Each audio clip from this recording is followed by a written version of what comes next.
Hey everyone, welcome to the Differential Podcast. My name is JP, and today I got my co-host with me, AB. How's it going, AB? It's going well, mate. Hanging in there. Very excited to start off this new chapter with the podcast. What's on the menu? Yeah, definitely. We're gonna talk about the Ashes first test, just what just ended yesterday. Didn't go too well for the three Lions, eh? Oh, mate. Kind of, kind of shambolic. No, just kind of felt like England would maybe after the series they'd had with India recently. I thought maybe they'd come back with a little bit more mm, metal, Mm. but poor performance just from the first ball, really. No, Yeah, I mean they got just knocked over, man. Like Stark, like what an opening, I gotta say though. unbelievable. Yeah, yeah.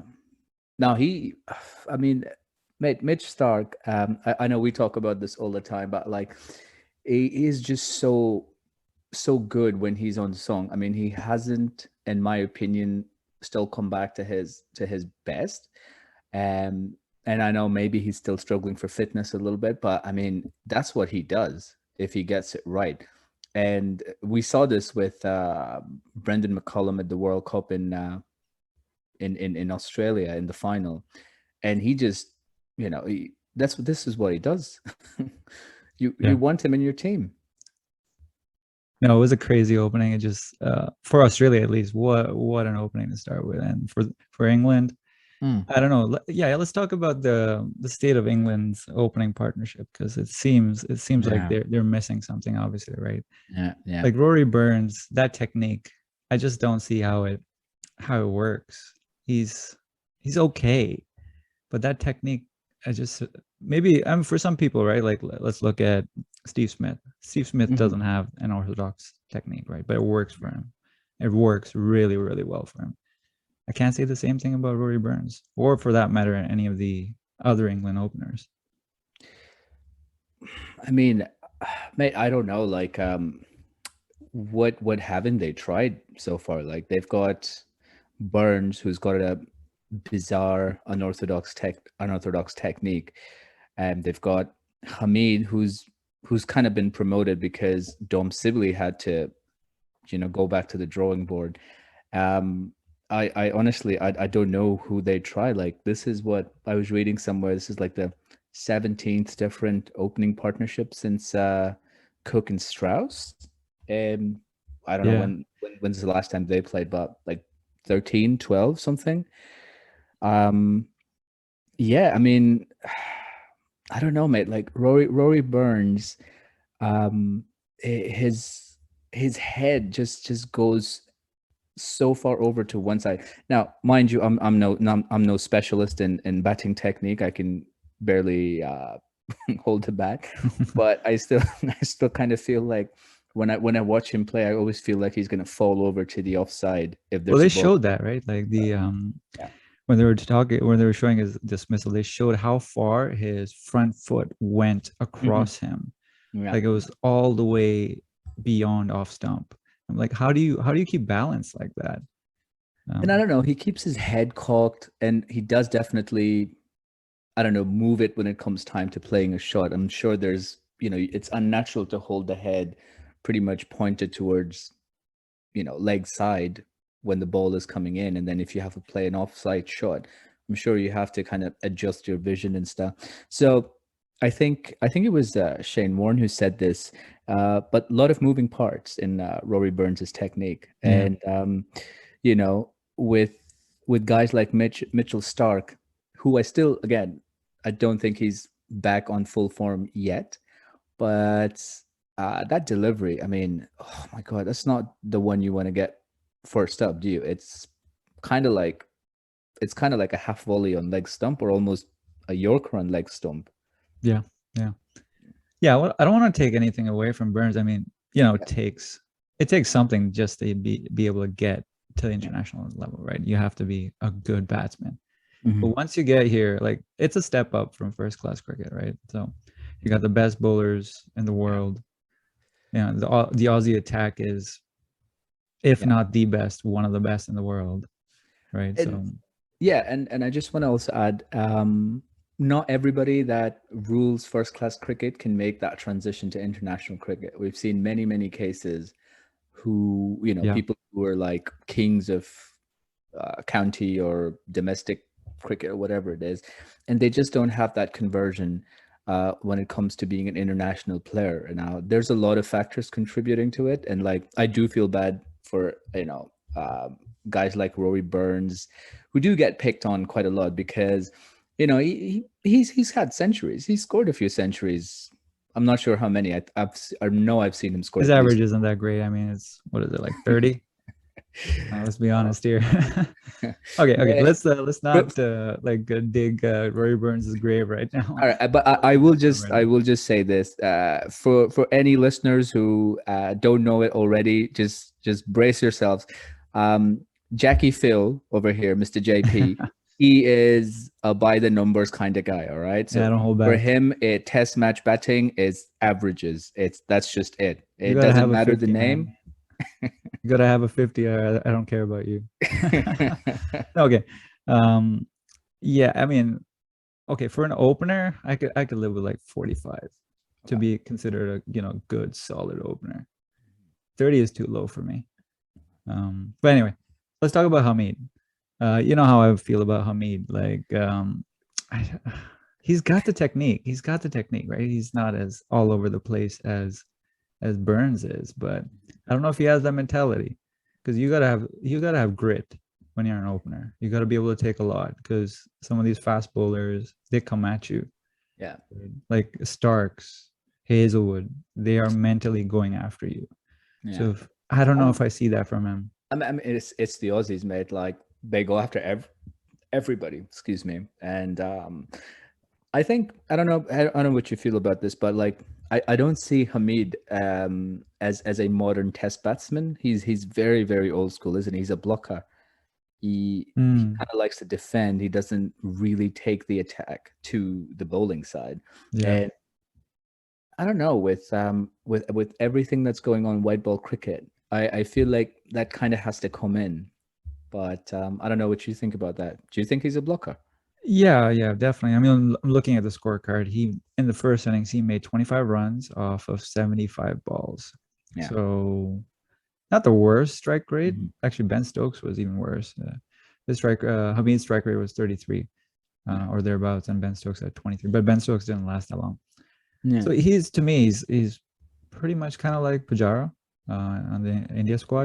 Yeah. Yeah. Pujara obviously is more seasoned and he's more well established. Hmm. Would you say Dravid, like looking back, going a bit old school here, the wall, uh, he was considered a blocker. He wasn't, a fast scorer. Would you call him a blocker? I think there's a difference between um, somebody that's blocking to survive and somebody who just has a good defense. Mm-hmm. It's a fine distinction. I never thought Dravid was actually, when he was blocking, he was looking to survive. He was just looking to get in. Hamid kind of looks like he's on the back foot sometimes, and I don't know, like you haven't seen all these great Aussie teams over the years. It's something that they're just brought up with to smell blood in the water, as you would, and that's what I would say. Yeah. It just seems like sometimes he's hanging on for dear life, or kind of like only thing he knows to do how is to block. But if you're talking about the wall, I mean, my God, mate, like this guy, he would sometimes block for 40 balls. He would go without scoring, and then before you knew it, like next day he'd be on to his 100. I mean, different player. I don't think it's fair to compare poor Hamid to Dravid. Yeah. No, I'm not. I'm just saying maybe in style, right? Obviously, Dravid is like all-time great over here. Yeah, Hamid is nowhere near that at this point. I mean, that's somebody you'd look forward. I mean, sorry, that's somebody you would look up to as being your inspiration if you want to play that mold where you're just, Yeah. battering the ball into submission a little bit, and then you get your account going. And to be honest, like, yeah, has he been made? I have seen him play good innings. There's one against India he played in that Test series, um, where I thought he was actually taking the game away from India. Like I was afraid he was going to go on and hit a century, and he got like 70 odd or something. Can't remember the exact score, but no, he was good. So we also have to let's also take into account that he is on a comeback trail. He was thrust into the spotlight at a very very early age against India, wasn't it? Mhm. I can't remember honestly. Yeah, I think it's like test debut was in India, and yeah, he took a blow on the hand from Shami, and I think he, like, I don't know, he had some fracture in the finger or something, and then just went downhill from there. Because What is this fracture still around, man? Like those fingers. yeah. Like somebody made a comment about him looking like a mummy, or he has more bandages.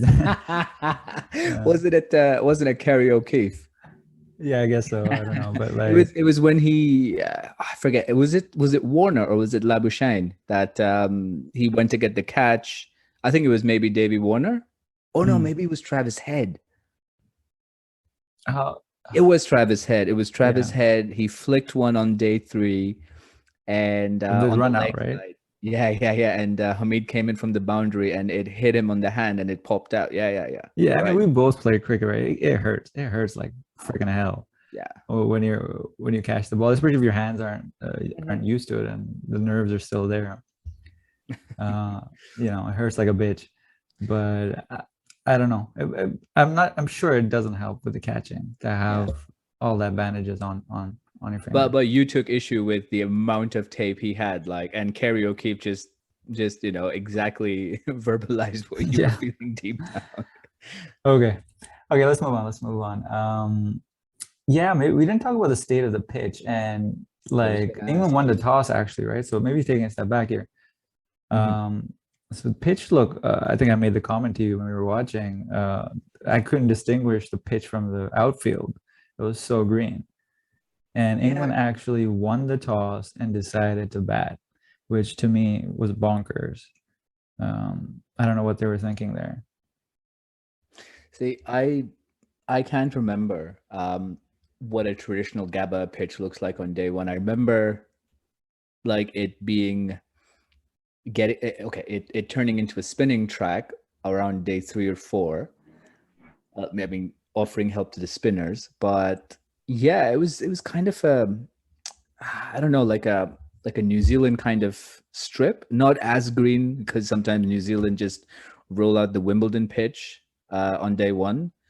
But yeah, so that could be the case. But I mean, mate, when you've got overcast conditions and you've got a green top, I would imagine all your instincts must be screaming bowl first, right? Like you've got Jimmy Anderson and Stuart Broad in the shed, but you haven't picked them for this, and yet you chose batting, having Seam and I don't know.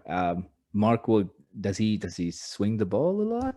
I don't He know. doesn't, but like, oh, you already know that, your opening pair struggled. Like whoever you put out there, they've struggled and they're not riding on a lot of confidence right now. Mm-hmm. So to put them on a GABA, I know they just lost at the GABA, Mm-hmm. the Aussies, after what seems like an eternity, Yeah, yeah. but still, like, their record is beyond great at the GABA, right? So So do you everybody think? would expect them to come back, right? Yeah, but do you think England maybe just weren't flexible enough here in this game? Do you think they kind of said, okay, this is our plan. We're going to look at the teams.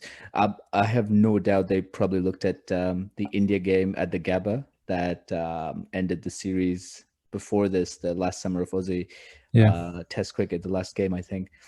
And they must have, I don't know, come up with some plan. And do you think they didn't, I don't know, like they didn't allow for any changes in that plan? Did they just say, That's okay, that's the only thing that makes logical sense, because they why they must have took had batting? like a premeditated Mhm. plan. Okay, we're gonna bat first, Yeah. gonna put up a good score if possible, and then give our bowlers a chance. Yeah.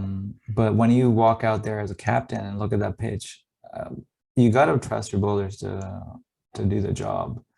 Hmm. I know they didn't have, their two talismans. Have been playing forever, Broad and Anderson. I don't know why. Are they injured, both of them?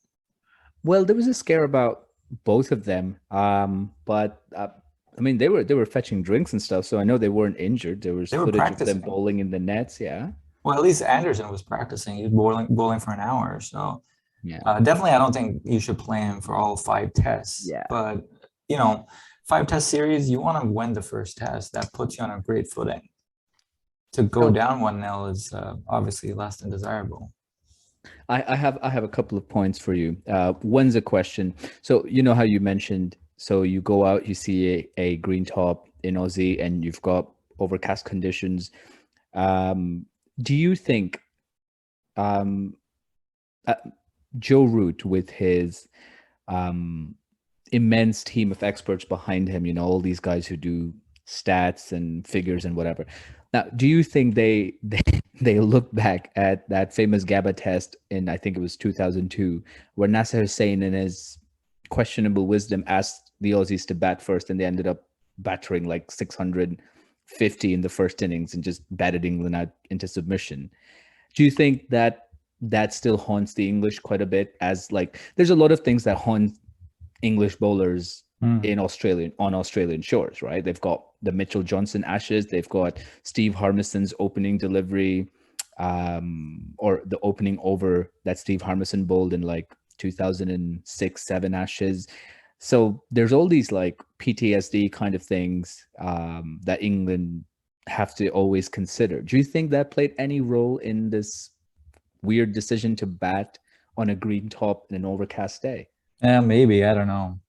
You would think, I mean, 2002, a long time ago. Joe Root, I don't even know what was he, like a child in Well, I mean, 2002? there's people around who must have watched that, and no, Warney and guys didn't forget. They were fucking talking about it, like, oh, Yeah, yeah. They're always going to bring it they up, right? always They gonna don't bring that want you up. to forget. Yeah, jeez, man. Yeah, maybe, but that just seems foolish that you're thinking back to 2002. Like that was a wholly different generation, different squad, Yeah, right? These kids don't remember that. I think some of them would. I think somebody like Joe Root would definitely know about it, and I wouldn't be surprised if that was playing in the back of his head. Don't get the toss wrong at the Yeah, Kappa. I gotta say one thing. Yeah, In sports, you want to know your history, obviously, right? Being a student of the game is very yeah, important, right? But you want to have a short memory, right? that's true. Like if you do badly, which everybody does, even the greats, right? Yeah. They do badly at some point, but they have a very, very short memory. They totally forget about it in the next game. They're out Mm. there again. Um, having remembering all your bad moments is just it hurts you mentally because Yeah. you lose that confidence. Yeah. Yeah. No, for sure.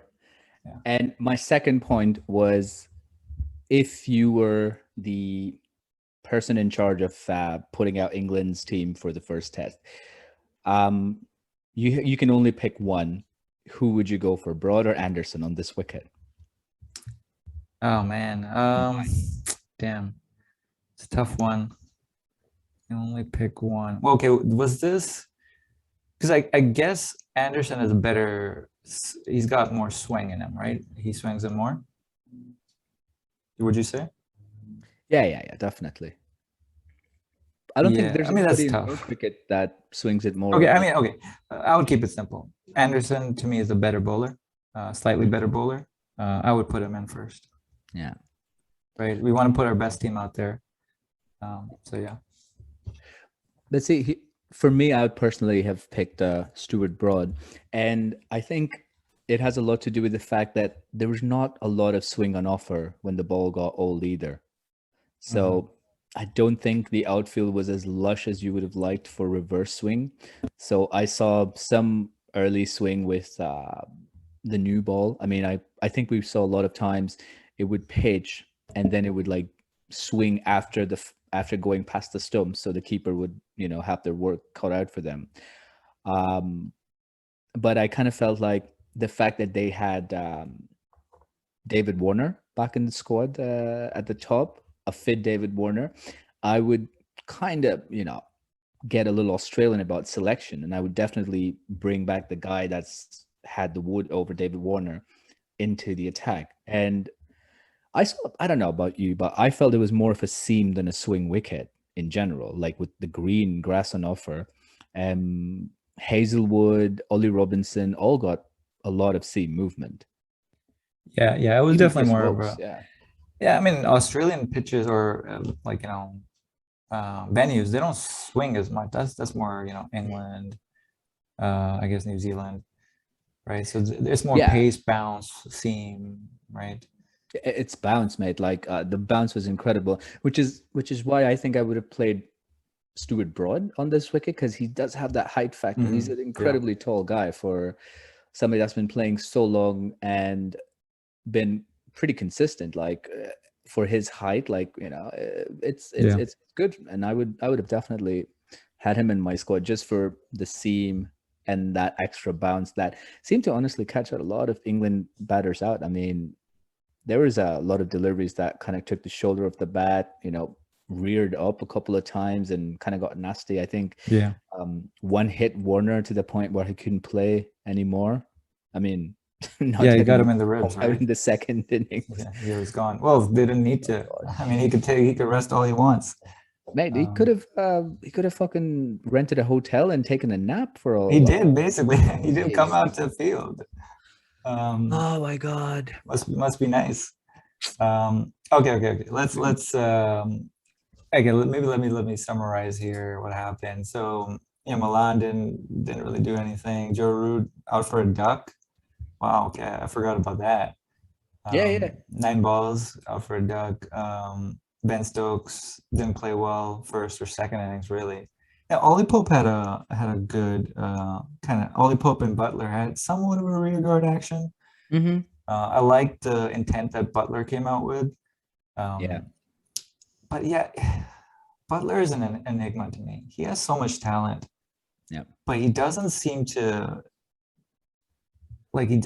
take it to the next level. Like he scored 39, he looked really good, was very attacking, but then eventually he made about his average. His average is what, in the 30s, and he couldn't take it beyond that. Yeah. I don't know, mate. Like Josh Butler in white ball cricket. I mean, this man at the T20 World Cup, I was like taken aback. Not because of how good he played. I always knew, okay, yeah, this guy got talent. But when he got going, when he got into his zone of hitting, some of the cleanest swings I've seen this side of Liam Livingston and AB de Villiers made. Like unbelievable hitting from Joss. He literally was teeing off at that T20 World Cup. It was incredible. And Yeah.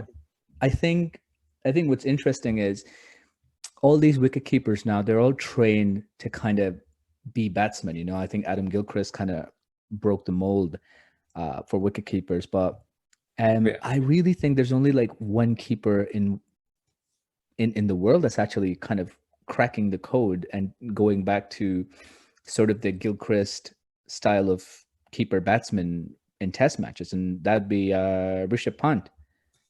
Yeah. I think he has potential. I don't think he's there yet. He's nowhere No, near he's not there. Gilchrist for Yeah. me.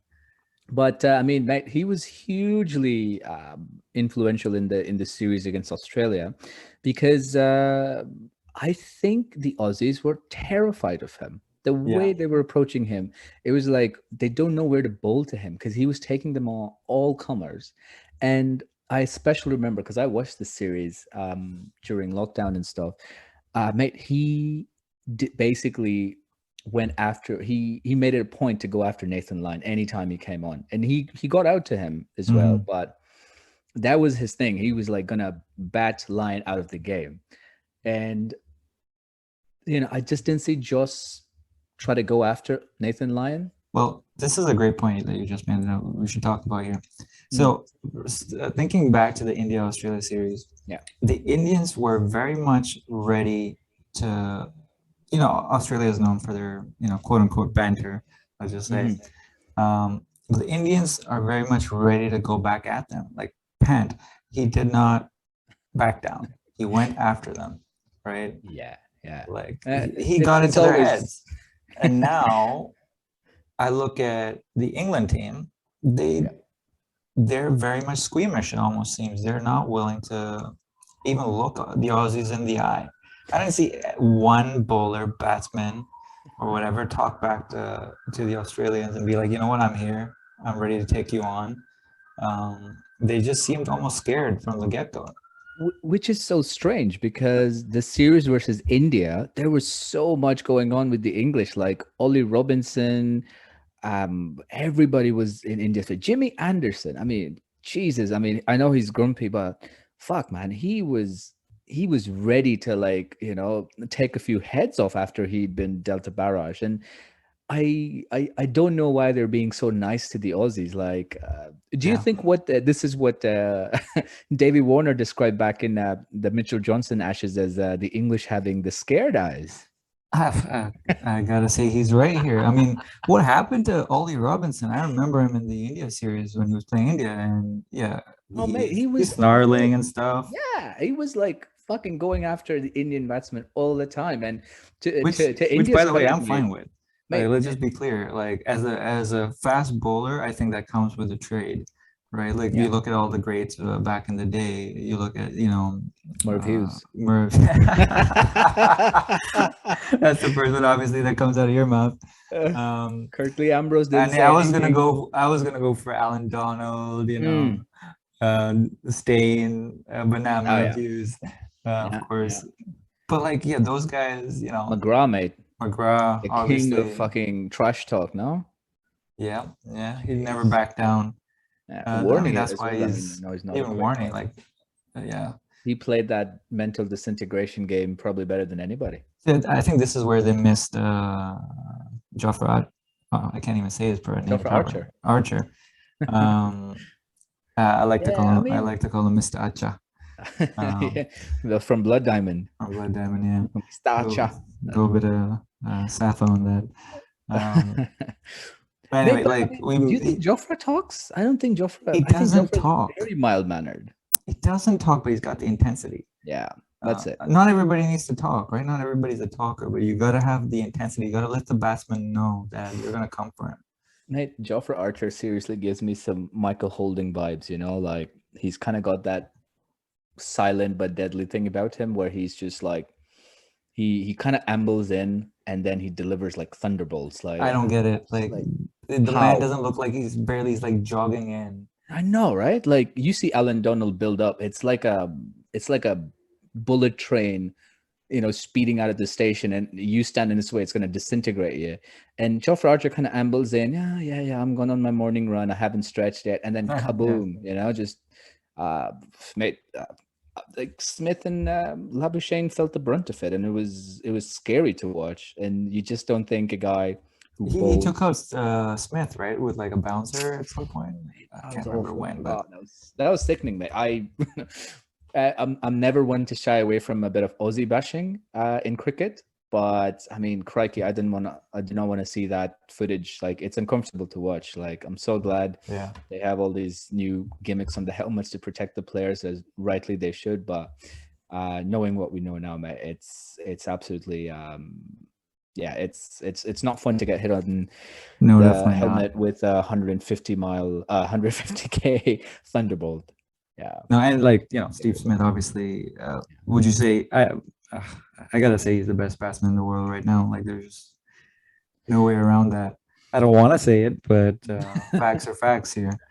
Um, yeah, I mean, it's just, mate, he's a freak, isn't he? He's just such a freak with his technique. His like you said, I have to give credit where credit's due as well. Full disclosure, the Aussies are not my favorite cricket I think team. you already let the cat out of the bag there. But I mean, I enjoy my cricket, and I do have to say, like, I play a bit of cricket on the side, so I'm not complete I have no Philistine. proof of that. Yeah, if you ever got out of your apartment, you'd come down and Oh, I get up plenty, man. don the whites. Maybe you'd see that. Maybe you'd learn a thing or two. But yeah, mate. Steve Smith, mate, when he gets going, it's kind of mind-boggling to see how somebody with this bizarre, ugly-looking technique, almost just the hand-eye, mate. It's so The good. hand eye. Wow. Yes. Like you would think he would be a prime candidate for how much he shuffles across the crease. I'm like, how is this guy not getting LB'd, Yeah. quite often? And does he get LB'd? I don't think he ever has, or very rarely, or whatever. Never gets LB'd, never splices one up trying to play a leg side shot. It's just his hands, his hand-eye coordination is absolutely stunning. Like it takes miracles to get him out. Like once he gets going and he goes past like 50, he digs in really well, and then he can bat for days. He's got that ability. So it's not a short attention span where he's just flicking ball to the leg side with his technique. No, he bats for days, Yeah. And I don't know, like uh, besides Joe Root and a very determined Ben Stokes maybe on the day, I don't see anybody in England digging in for so long. Like especially Joss Butler. Like Joss Butler, No, I don't know, man. Like just going back to this guy, he frustrates me in Test cricket sometimes because I'm like, mate, you can be an excellent keeper batsman. Like we know you are. Like in white ball cricket, it's just bizarre that he doesn't transfer it. Like, do you think? Let me ask you this: do you think England are better off with Bairstow playing red ball cricket for England as a keeper, or do you think they like to keep Joss on, hoping he goes Rishabh Pant on some of these test matches that he plays in? Yeah, I don't know. I haven't seen Bairstow do anything recently either. It's kind of a hit and miss with him. I'd probably keep Butler in the hopes that he'll get some runs going. Yeah, at the very least. Yeah, so yeah, I think Butler's the one to go with. But yeah, they're both kind of mediocre at this point for Test match cricket. Mate, it's the same. It's the same issue as the openers, isn't it? Like, who you're going to put in to open? They have similar kind of like dilemmas at the top of the order and in the middle order as well. So it's not making things easier. Yeah. Okay. Oh man, that was just day one. Let's talk about day two here. It got worse for the English, believe it or not. The good news is though, it gets over quickly. Yeah, real quick. Okay, let me give you a breakdown here. Okay, let's talk about David Warner. Oh my God. Man, is this guy the luckiest guy ever? Like, how many chances did he have? Was he a cat, basically, at this point? I was fucking screaming, mate. Like, you know, one of those things where he was literally giving his wicket away and they couldn't take it. Like that Ben Stokes thing was so bizarre. I'm sorry. I've watched a lot of Test cricket. I cannot believe. So here's what I'm talking about. Ben Stokes was adjudged to have gotten Davey Warner bowled on 30 something or less, I imagine, off a no ball. And turns out all the 4 balls prior to that, he had also overstepped, but none of those were called.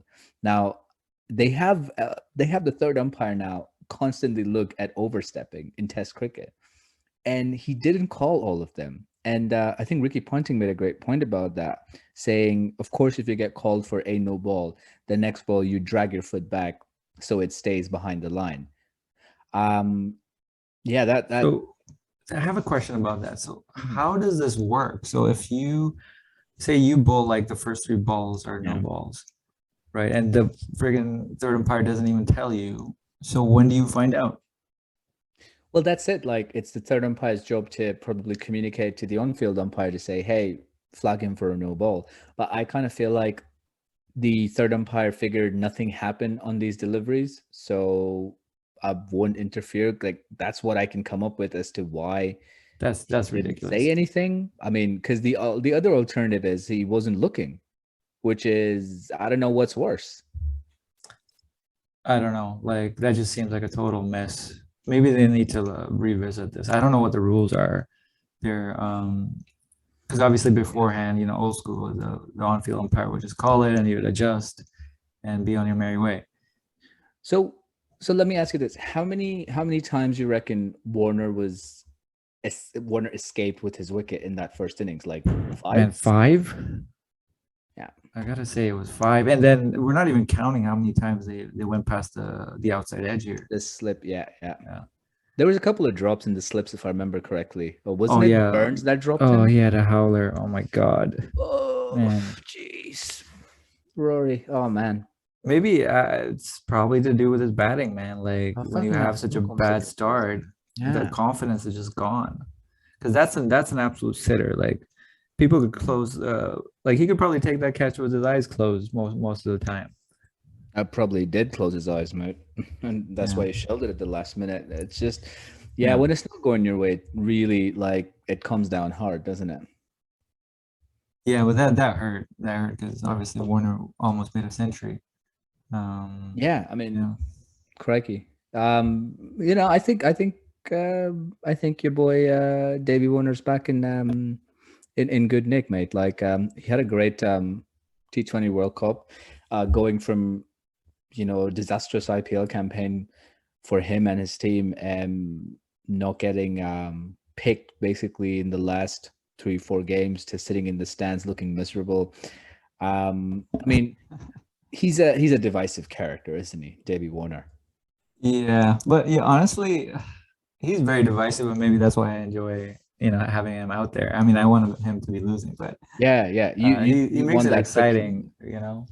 He gets He's the villain. yeah, yeah, no, he is a villain, like especially with that mustache. When that mustache is gone, I wish he still had that. It's no worry. Travis Head found it somewhere and stuck it on. Yeah, did like Warner just give him his own mustache? Only one Just person at a time can the have it. loner. Yeah, speaking of Travis Head, To be the case. wow, 150, man. Mate, Uh, talk about confidence and low confidence and or no confidence and high confidence. What is up with Travis Head? Who is this imposter on the Aussie team with dude, the mustache? I know, It's but got to like, be his like evil twin, right? That's not Travis yeah, Head. I'm sure he had like, yeah, a bit of his version of Slim Shady going on. Um, Oh, strike man. rate 102. Wow. What the fuck? That's a test match you're talking about. You know what? Like, do you remember a few days before? I actually you were asking me, oh, what's good, and I was like, hey, by the way, do you want to watch a Aussie domestic 1 day game? I hear Travis Head is slapped a double 150 over game, and it kind of I kind of showed you what he was up to. He's got a 150 in a test Yeah, match yeah. now. I didn't take that seriously. I'm like, man, are you trying to waste my time here? But yeah, kudos to him. Like, I did not see this coming because normally he doesn't do shit. Rapid. Yeah, rapid innings, man. See, this is, I think this is exactly what you were mentioning about having a plan to the bowlers and going after them, because I mean, crikey, Travis Head went after the English bowlers, especially the spinners. I think, Or oh man, Leach, the yeah. the Jack Leach treatment. Oof. Felt bad for him. I really felt bad I for mean, him. but the bashing started with Warner and I think Marnus, Yeah. right? Like they went after him, and then Travis Head just kind of carried on the good work. He had no answer. Mm-mm. He didn't if it looked like it felt like he didn't belong out there, you know? Mhm. Do you think Joss Butler should be kind of like, you want Joss Butler to do stuff like Travis Head now, like what Travis Head played? Yeah, I mean, ideally he would do something similar, but Mhm. scoring 30 odd and then scoring 152, it's totally different. Yeah. But that's what you would want Butler to do. I can see Joss Butler doing that, honestly. Like I just don't know why it doesn't happen. I can actually see him doing this. Yeah, I mean, he's got the skills, as you said. He's got a clean head, like it's like a golf swing, Yeah, right? so good, mate. But he can't build his innings. I don't know. And it's an awesome swing, but in Test match cricket, it's just not just all about the swing. It's about just, I guess, playing your natural game, and I think that's what Travis Head has discovered somewhere along the way, because he was kind of lost against India. I think they dropped him at some point, did they? Yeah. Well, I'm not ready to be like he's back. Yeah. Of He's course. resurrected himself. Well, this is one innings. Well, Yeah. let's see what he does in the rest of the Ashes. Yeah. But this is a great start, obviously. Yeah. No. I hope he doesn't turn out to be a one-hit wonder. Yeah. I'm sure he can do well. Yeah. Start his own boy band with that mustache. Oh man. Yeah, probably a rock band with that mo. Yeah. Yeah, I think it's the Aussie code, mate. Like, I saw Matty Wade do it at the T20 World Cup, grow mo and win gold. And I think this is ominous signs. Travis Head's got the gnarliest mustache I've seen Mhm. in the Aussie team for a long time. This is Yeah. like David Boone levels of, you know, lip hair. It's kind of off-putting, but at the same time you can't look away. I can look away. I can look away all day, man. Never want to look at that again. Yeah, keep your helmet on. Yeah, All right, all right. love it. Nice throwback. Yeah, I guess that's the second inning. Stark also had a good cameo, 35. That I'm sure that hurt Mm. England as well. Stark It's is the a worst decent thing, mate. It's batsman, the man. fucking worst thing when you're trying to bowl out the tail and the tailenders get partnerships going. Like, mate, Aussie tailenders can bat. I don't care what anybody else says. Like, probably the best of the lot in Test cricket, I think. Yeah, both Cummins and Stark are decent with the bat. Mm. I know Cummins only scored 12, but he can bat. He's probably got like a whatever 20 odd average, Yeah. if I were to guess. They play good Yeah, shots, mate. They yeah. play good shots with confidence. It's not like other tailenders who are just kind of fishing. It's crazy, man. It's just hard to believe that this Aussie team, Yeah. lost like a third string India squad last year. That's crazy. Yeah. I still can't I think it's believe it. all to do, mate. You're 100% right. It's all to do with mindset and Yeah. momentum. You build momentum, you take it from strength to strength, and you just don't back down from a challenge. If somebody has a go at you, don't don't just don't let them get inside your head, or you do something to get inside their skin. Because like I think you mentioned this about Rishabh Pant, like absolutely just non-stop chirping behind the stumps, driving the Aussies mad. Like every time they get It was hilarious. just every time he's so verbal. And I think as a keeper, you need to be verbal. And this is just something I have a bit of an issue with because I keep on occasion, as badly as I do. Um, I notice sometimes how little the other keepers speak. Like I could hear Alex Carey to a fair degree, but Aussie keepers. But I mean, like some Barely, keepers, man. just I never really hear Okay, them talk. Like who's the most chirpiest keeper right now for you? chirpiest keeper. Oh my god. Uh, I think I think one of the chirpiest ones out there has got to be Muhammad Rizwan of Pakistan.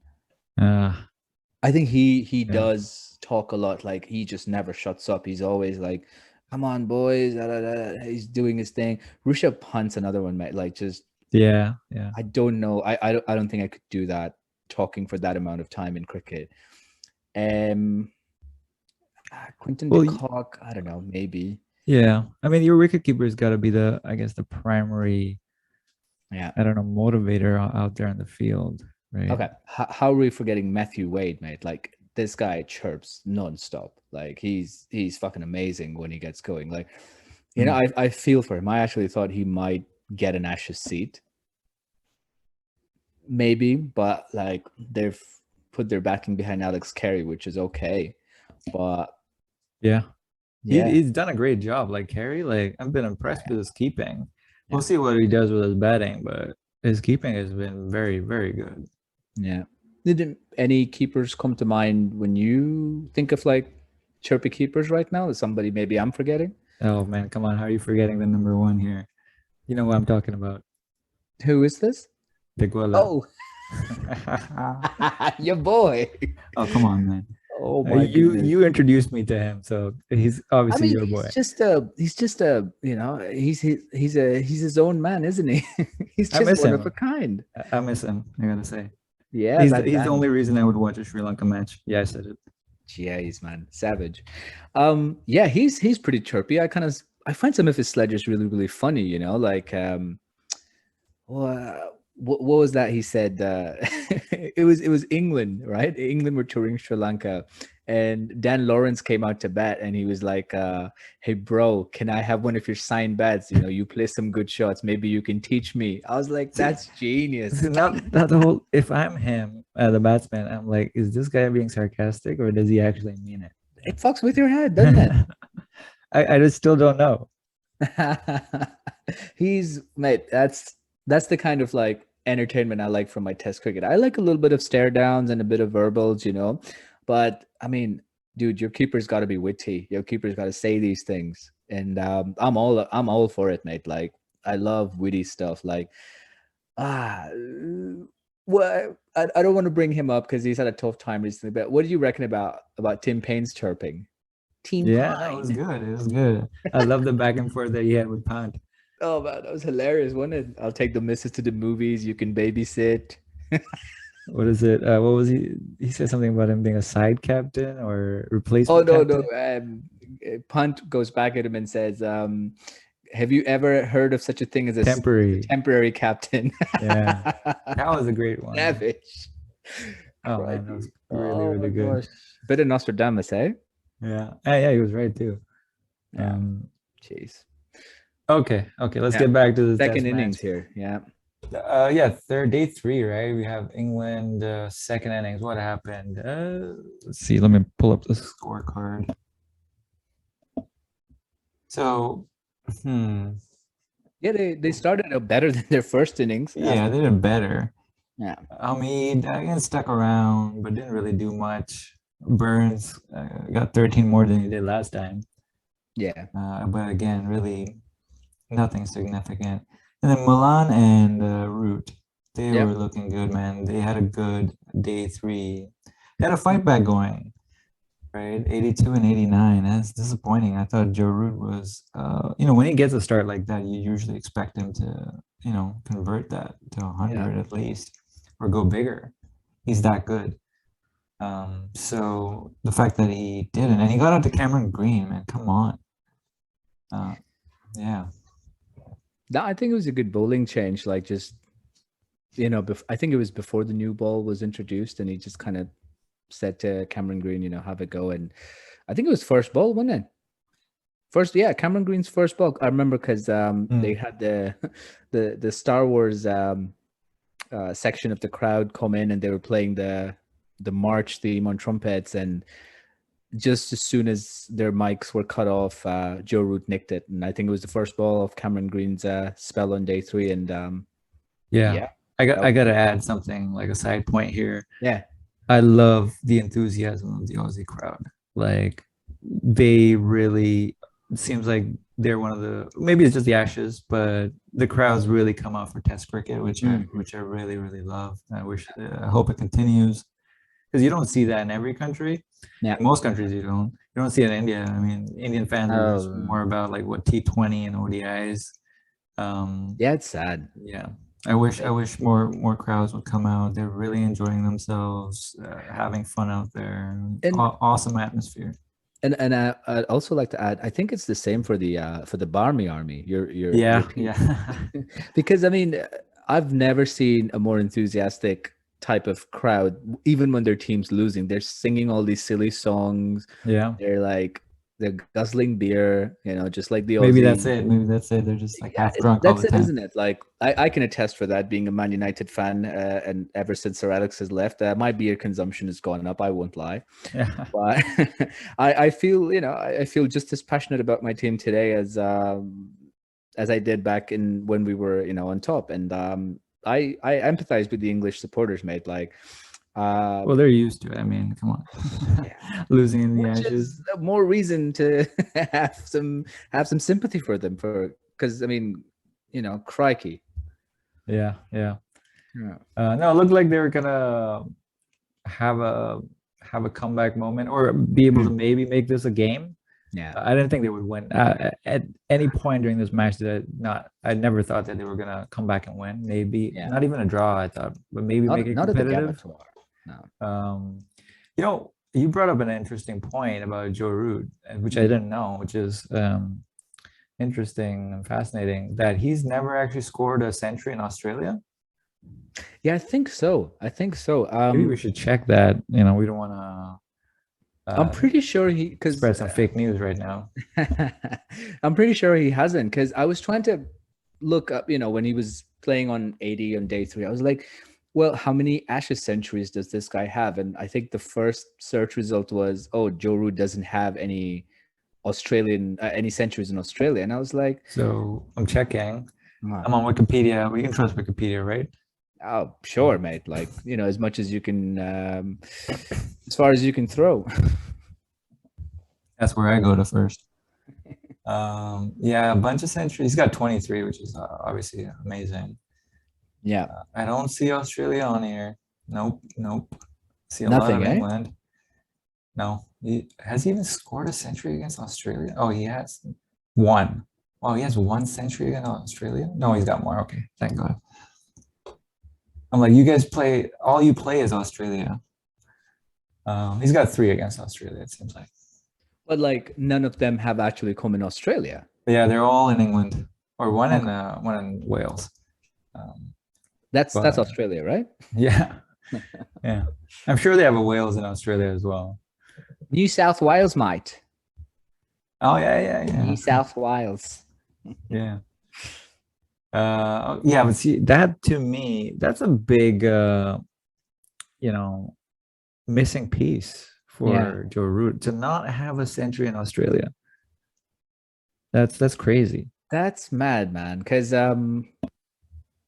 okay, let's bring this up then, because I remember the English were famously going after you know, a cricketer of some repute. I don't know what the guy's doing now, but I mean, there's this guy, used to play, well, still plays for India from, time to time.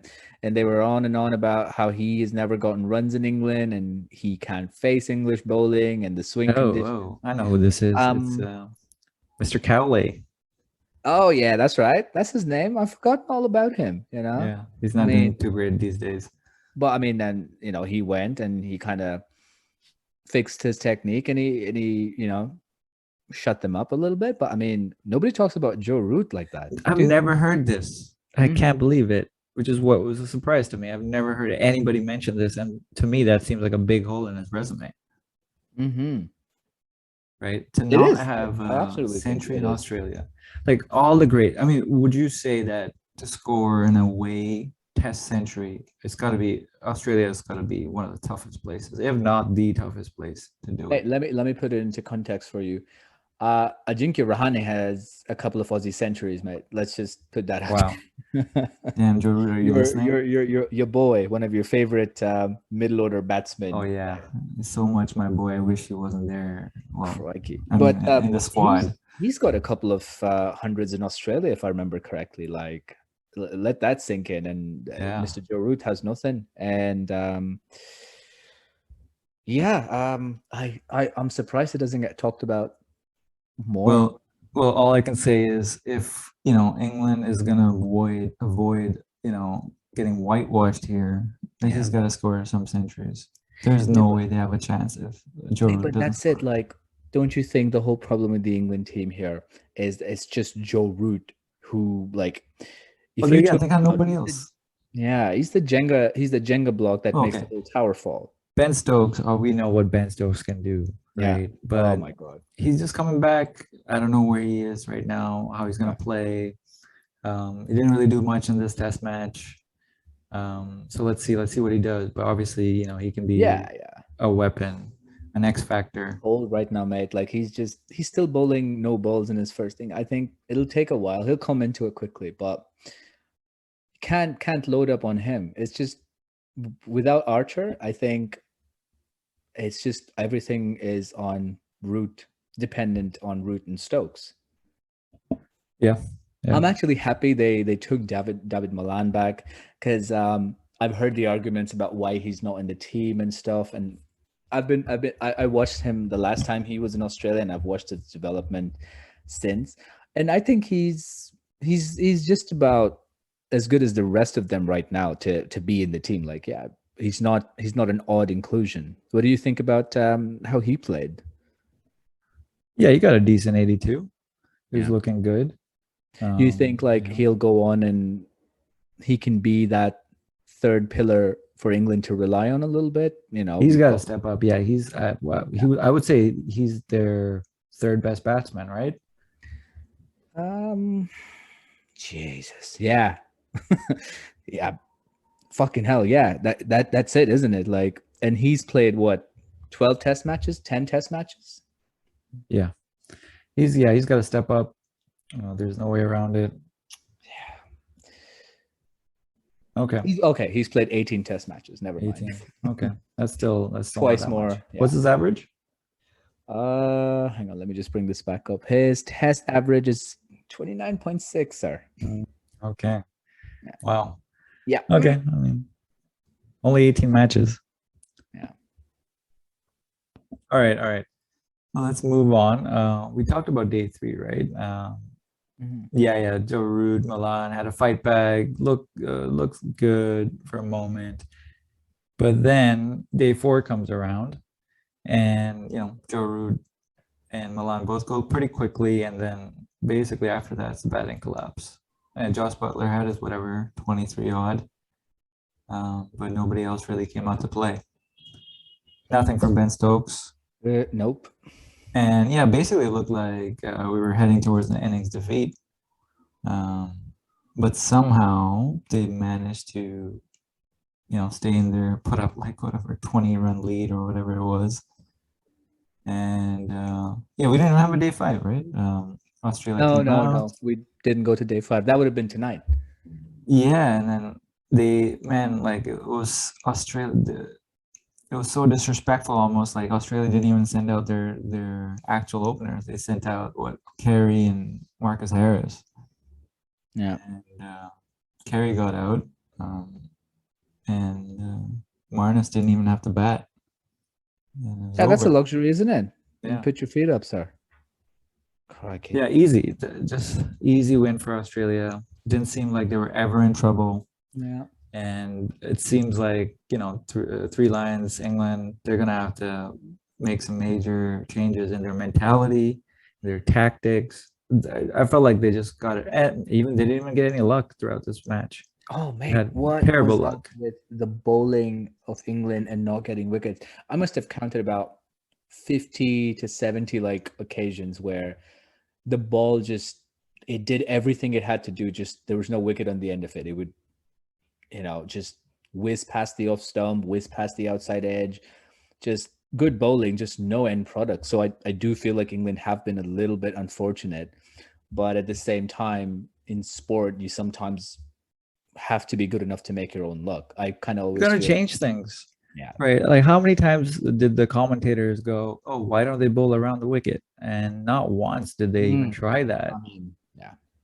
I don't get that mentality where, don't be so stubborn as to not alter your tactics every once in a while. Like, did we really see England employ kind of like the short ball tactics ever? Like, it did it for, I think, the first innings and the second innings. Yeah, I mean, okay, let's be fair. They didn't have time in the second innings because there's 5 runs to win in total. Nah, it was like 20 or whatever. They needed 20 runs to win.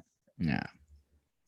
But to me, this is it, right? If I don't know, the commentator is like, "Oh, some bowlers hate bowling around the wicket, blah blah blah, or they're not comfortable." I'm like, that's a bunch of BS, man. You're an international cricketer. You should be able to bowl from both sides, right?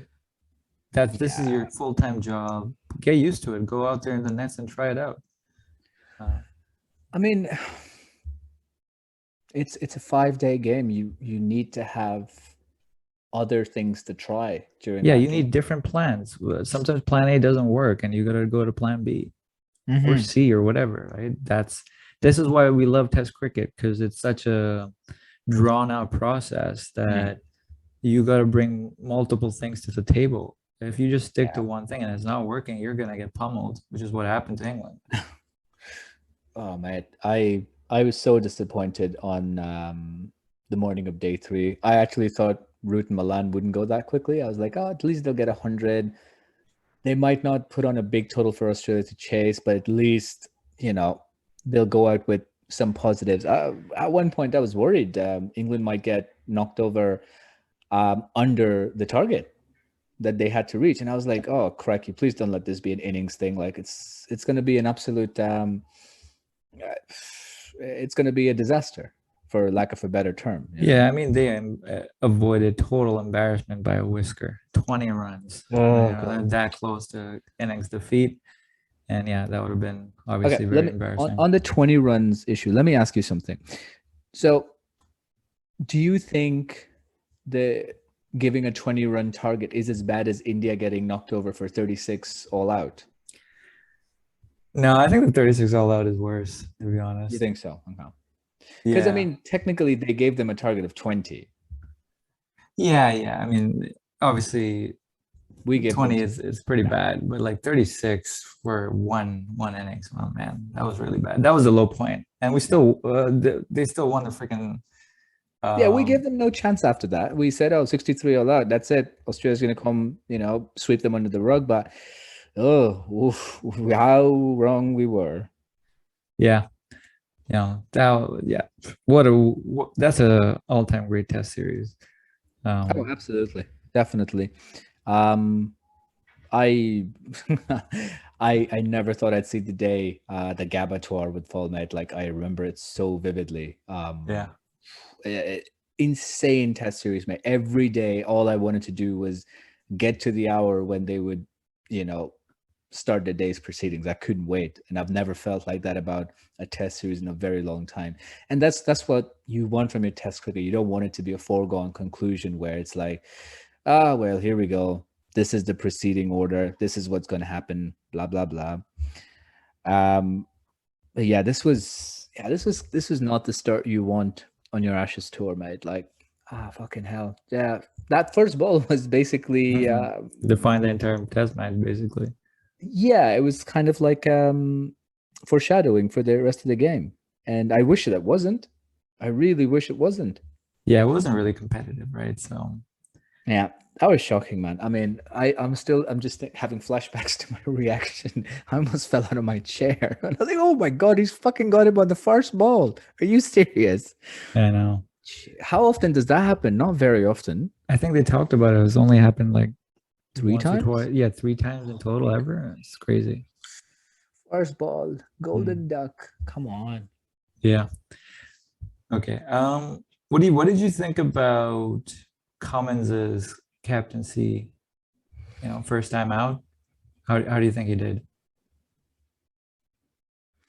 I mean, I think it's too early to judge. I mean, yeah, he looked great. He got a fifer on his captaincy debut. I don't think um it's affected his captaincy, but then again, it's just been one game, so we can't Yeah. say um what how he's going to fare as a captain going forwards. But mate, I think beginner's luck does happen a lot in test captaincy, especially if you're captaining, one of the best bowling attacks in the world and the best batting attacks at that. But yeah, Paddy Cummins, I like him. I think he's one of the more affable players in world cricket. Like I've never seen him get nasty. He kind of lets his graph do the talking. So yeah, I mean, I Yeah. hope he does well. We don't see enough bowling captains in test matches. Like I'm talking full-time bowlers, not Yeah. all-rounders. Yeah. Yeah, let's talk about that. That's always been interesting to me. I always wondered why are there always more batting captains than bowling captains? Yeah. I don't know, mate. Like I think we had this discussion when they announced Pat Cummins as captain. Is like, how many good bowling captains do you remember? And I think I only the list remember was one, really or short. okay, maybe two. Yeah, Actually, the no, list was three. really I keep very on short. going. I can think of three. Okay. Wasim Akram, Yeah. Imran Khan, and then Courtney Walsh. Well, a lot of people would argue Imran Khan is more of an all-rounder than a full-time bowler. I guess, but he was more of a bowler. He could bat a fair Yeah, bit I too. mean, so could I'd Wasim classify Akram, him as really. He no, could bat a bit. not like Imran Khan could, mate. Imran Khan's got like test centuries and stuff. Pretty Does sure. he? Oh yeah, mate, he was fucking. I mean, as a cricketer, he's fucking amazing, man. Imran Khan. Yeah, I'm bringing I'm it up. just Let's going to look see. this up right now as we speak. Beauty of the internet, folks. Mm-hmm. Yeah. Imran Khan test match 600s, mate. Wow. 600s, an average of pretty good 37.6. Wow. I'll take Okay. that. I Yeah, no, mean, I'd didn't take get that. enough runs. He played 88 games. He only got 3,800 runs, but I mean, But look at his bowling, man. 22.81 average. That's world class. mate, he was beast with the ball, man. Like, but look at this. This is like genuine all-rounder category here we're talking about. 600s and an average, a bowling test average of 22.81. Strike rate's a little high, wouldn't you say? Like in bowling, I mean. Strike rate. Yeah, that's not bad. But it's a bit high for somebody with a 22 average. I mean, but man, I'd take it. I'd 22.8. take it, man. Crikey.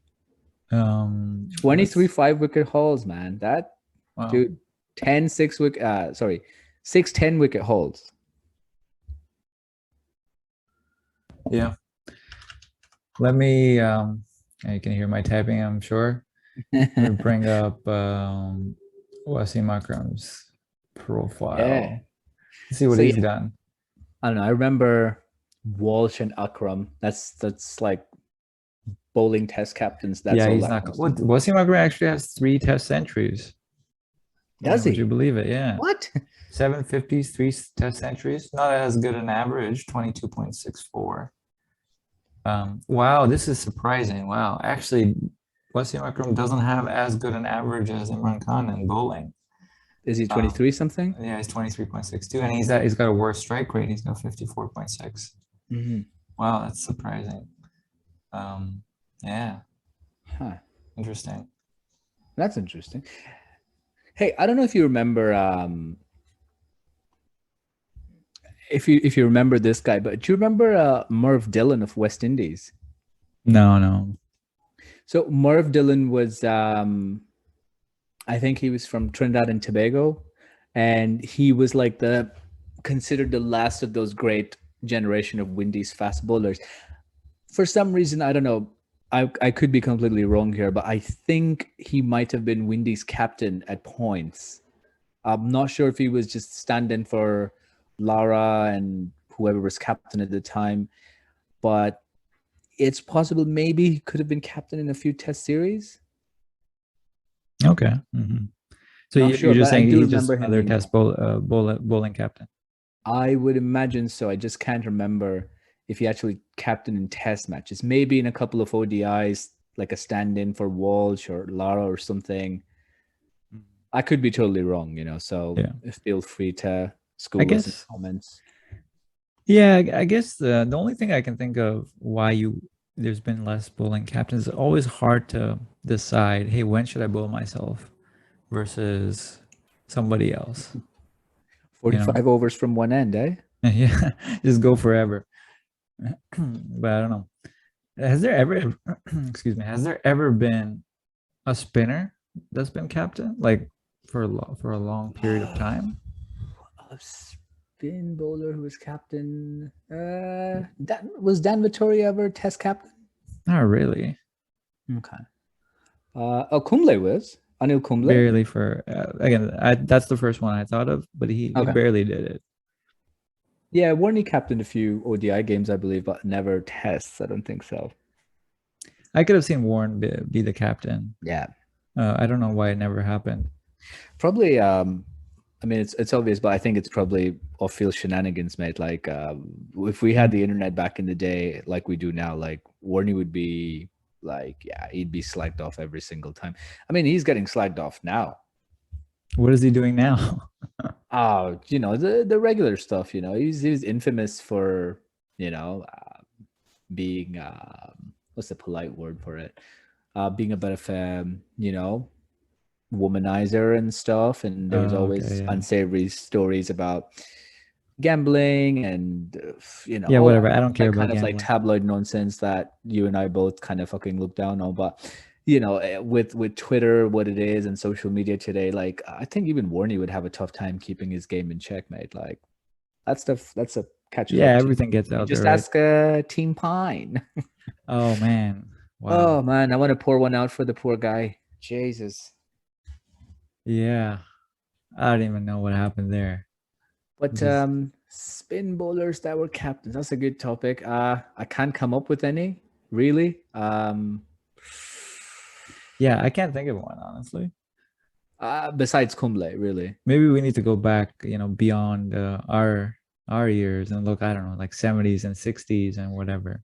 Do you reckon Richie Bennett was ever captain? Like, I mean, but he falls into all-rounder category Okay. again for Okay, me. Google, you gotta save us again. um, yeah, spin captains. I don't know, man. Nothing really popping into my head. Oh, here we go. Top 5 captains who were also spinners. Hmm. This website looks super Shady. shady. Sports Skida. What the hell does that mean? Yeah, and they have what? They have Kumble as their Crikey, what are as a you? picture. Yeah. Okay, Anil Kumble. What else we got? Okay, who's number 4, man? Okay, can I go next? Ah, this website sucks.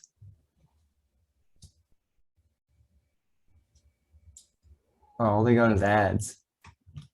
Okay, I'm done. I'm out of here. So what? They had Anil Kumble and 3 ads as spinning test. No, it says captain. number 5 Anil Kumble, and I'm looking for the next button or number 4, and you just keep on scrolling. All you get is ads. Jesus, state of these websites, honestly. Yeah, I guess there aren't that many, man, because even the internet can't answer this question for me. Okay, well, I mean, we'll leave it open in the comments for Yeah, somebody anybody else who help us out remembers here. All right. Did you have any other topics? I think we covered most things here. Not in particular. I mean, Oh yeah, England I'll mention played, one. England Did you- collapsed. Oh yeah, go ahead. No, England played. England collapsed. Unexpected Aussie source scores runs, and yeah, captain of Australia does well. Let's see what happens. Predictions Please. going forward, Mr. JP. Well, hold on. Let's two Okay. topics, two more topics, and we'll go to predictions, and then we'll call it. All right. Let's make this. We can make this pretty quick here. Stark's ring finger. See, that bothered me. Mitchell Stark's ring finger. Or that ring. Give that us he a had. little bit of background here, if you would. So, if anybody paid attention pretty closely or was watching, Stark, he's a lefty, obviously. He had a ring on his ring finger while he was bowling. And I've never seen a bowler, correct me if I'm wrong here, if you remember somebody who has, I've never seen a bowler that's had a ring on while bowling. And I'm like, why do you have that on? It's just all the skeptical side of me, the conspiracy theory side of me is going off. My head is just blowing up with the thoughts here. Like, why do you have that on? Why do you need that? Why isn't the umpire telling you? Especially after Sandpaper Gate, all the things that went down after Sandpaper Gate. Why do you have that on your finger? I'm just wondering. I'm just asking. Yeah, and so here's the thing. I saw what you meant because you pointed it out to me over text. Like, what's he fucking got on his ring finger? Yeah, that's me. But I think it's a silicone ring, but at the same time, I also understand the concern because I'm totally with you. I don't think like cricketers should be allowed to have especially if you're bowling, allowed to have like, I don't know, a watch, a shiny bracelet, or jewelry on you. I don't know. Yeah, you shouldn't be wearing anything, to be honest. Yeah, I know the Windies. Be a thing in sports, mate. You shouldn't be wearing like jewelry on field. Like they used to do in football, soccer back in the day. They would have like bracelets taped up and stuff. You've lost all Windies fans right now. Yeah, Windies with their beautiful gold chains, which again, mate, I don't think that should be kind of like, I wouldn't say proper, but I'm not a fan of wearing that stuff. It's very distracting to you because no, I love it. Yeah. It looks ultra cool. Oh And mate, they're only the I only think ones that can there's pull it only the off. Windies who can pull off that look, mate. It would look ridiculous if somebody else tried. I mean, Hardik Pandya might do it. You know what he thinks. Nah, he's a faker. I ain't buying it. You're not black, mate. Get over it. You're not from the black side. Yeah. Jesus. No, what I was gonna say is Ah, that you know how the Aussies they hand out on your test debut, you get a green I did. hat or whatever, right? Like the Windies, they like to hand out gold chains apparently. Yeah. Oh, that would be the best, wouldn't it? Yeah, Oh I my would so goodness. make that a thing.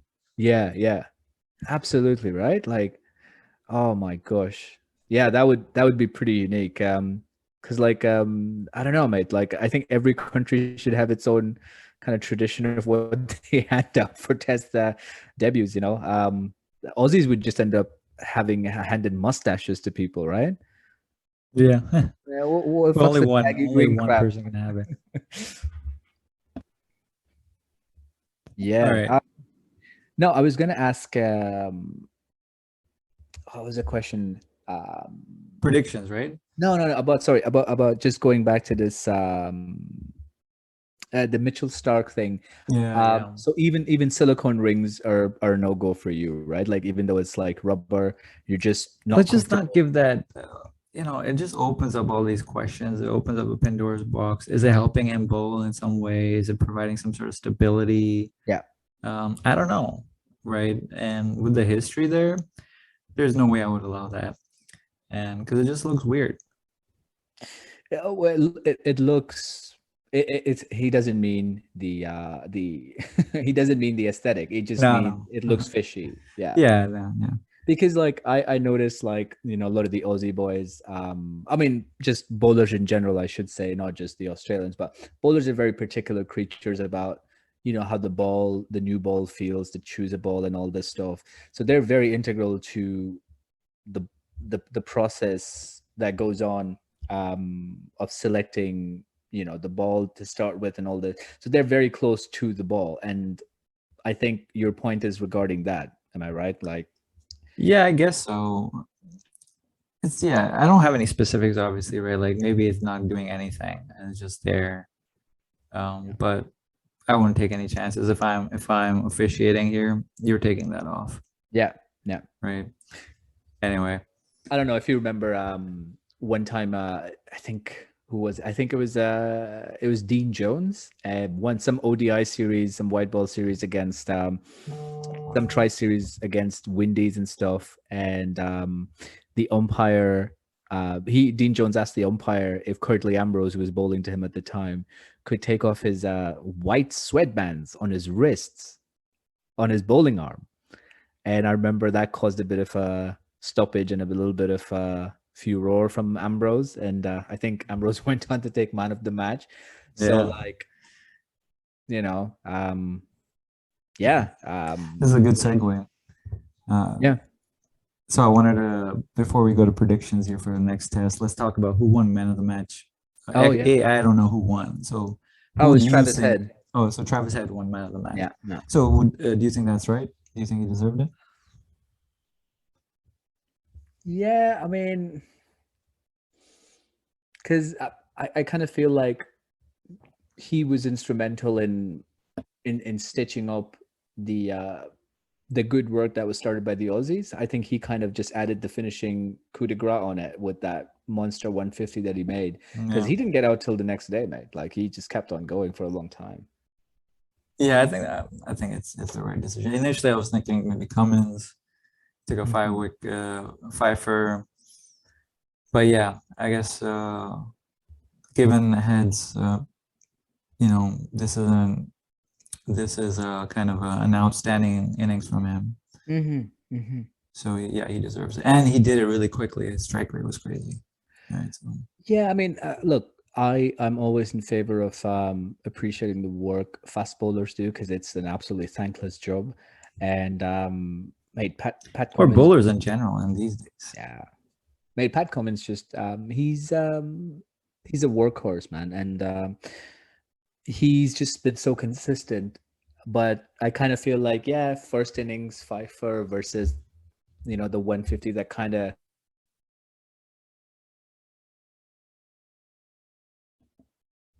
Yeah. All right. Let's go to predictions. So test number 2. When is that?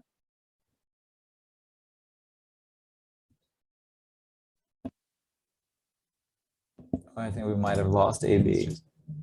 Just he's awesome, isn't he? Like, We lost you there for a second, AB. What were you saying? yeah, no, we have some winds going around. It's really howling outside my window. Okay. A couple of times we've had a bit of the electricity's kind of flickered and gone off. No, I was just saying, Pat Cummins is just the go-to man for Australia. Like, he usually seems to make stuff happen. So he's been very consistent, and either or works for me. But yeah, the quickness of Travis Head's 100, that'd do it for me. Absolutely. Yeah, that makes sense. All right. It looks like technology is starting to give out on us. So let's make this quick. Let's talk about the predictions for test number 2, which is what, a week away? Yeah. Where's that one? I think it's at the Adelaide Oval, if I'm not mistaken. Okay.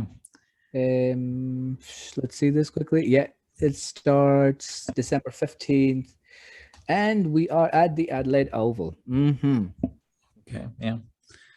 So what do you think? What do you think is going to happen? I don't know, mate. Momentum's with Australia going in.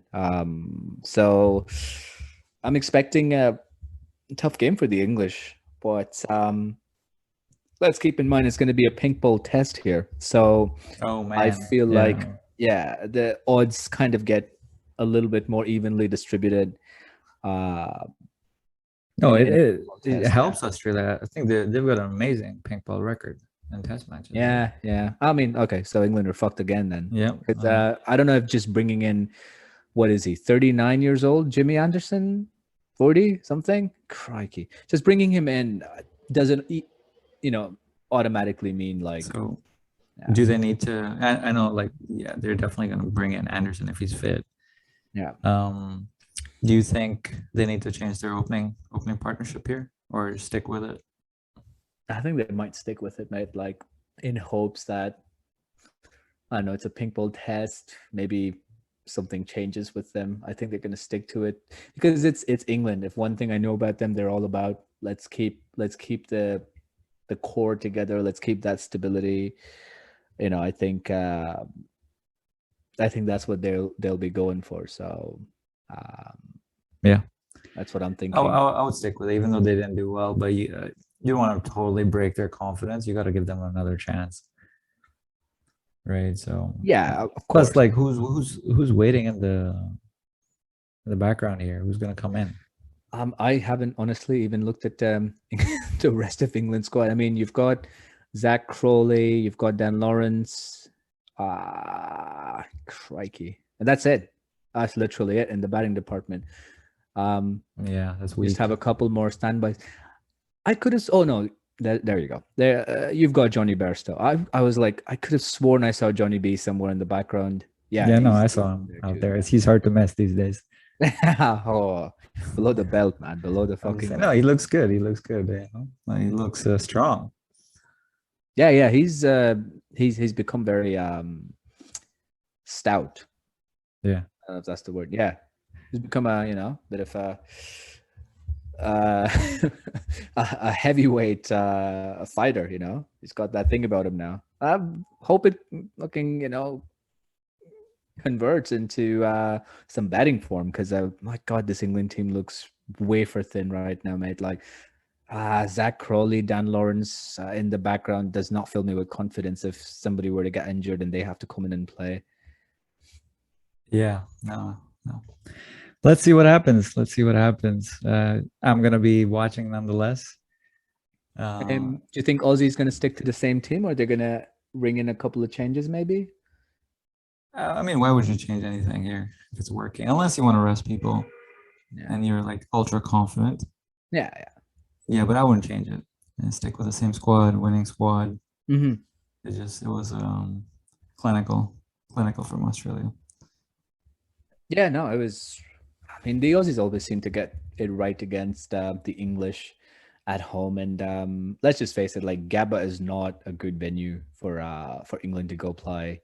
Or anyone really. Oh, jeez, man, honestly. Um, But mate, all okay. What do you expect out of the rest of this series? Not just the next game. Like, what are you yeah, expecting man. going forward? Like, just I misery don't for know. Like England? it just seems like misery for England. To be Ugh, honest. Unless see, they're missing their.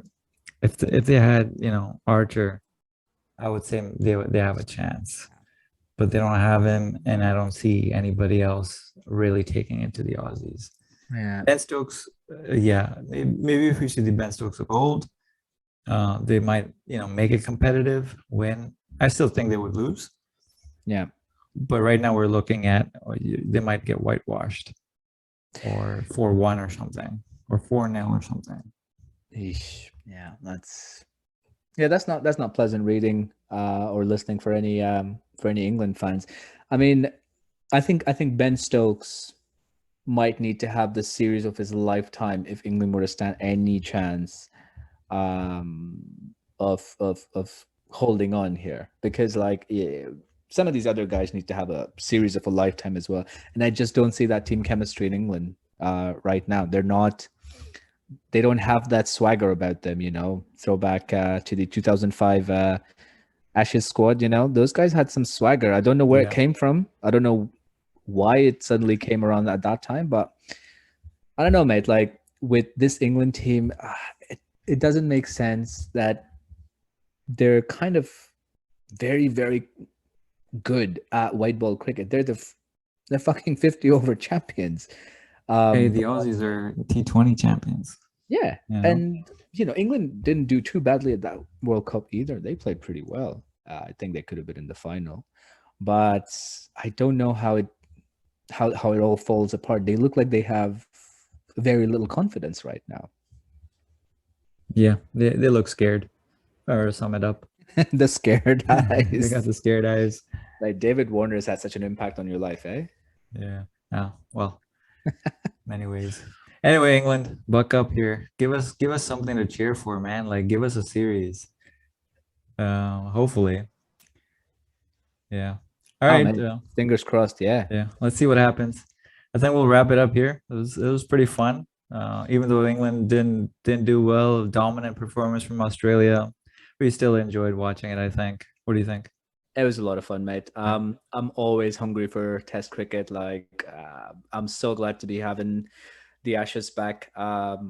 Yeah, can't wait to the next Test match. I don't know what I'm going to be watching. Probably probably going to find a Test match that's being played between Pakistan and Bangladesh. I Oh think God. Okay, I don't tuck love into Test some of cricket that that. much. You're Yeah, on your own for that one. Schmutter. All right, guys. This is fun. We'll catch you later. Yeah, thanks for listening. Stay safe out there, and we'll catch you guys soon. All right, we're out.